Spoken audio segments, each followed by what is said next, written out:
Can you tell me why Congress just voted to make our air more toxic? Here's a hint, it's not about freedom or efficiency, it's about profits for polluters. Now, here's why this vote to gut Clean Air Act protections is a massive, quiet transfer of risk from corporations to you.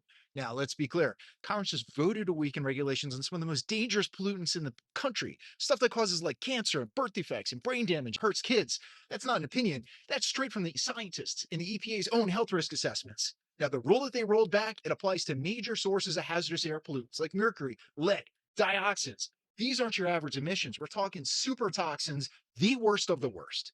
Now, since 1990, EPA had a rule called once and always in. It meant that if you were ever classified a major source of toxic pollution, you stayed in that category and stayed subject to the best pollution controls, even if you later reduced emissions. Now, why keep polluters under those tough rules? Because toxic emissions don't vanish. They're going to build up in the air, the soil, and your body. The once always in rule was designed to lock in pollution reductions, keep total air toxics low in certain areas.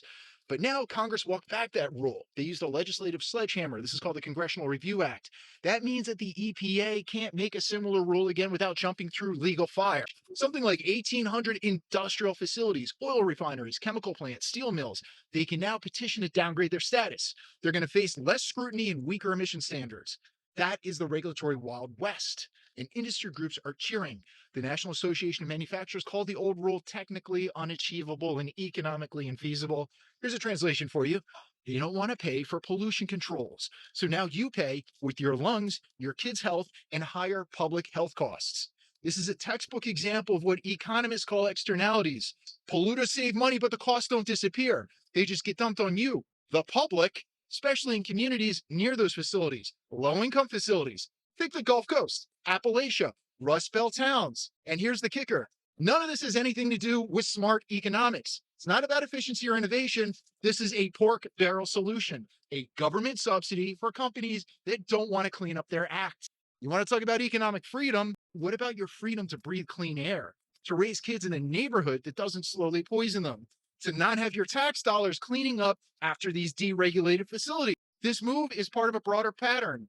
Roll back rules, push risk onto the public, deliver short term gains to industry, and call it deregulation. Guess what? It's privatized profits, socialized cost. It reeks literally and figuratively.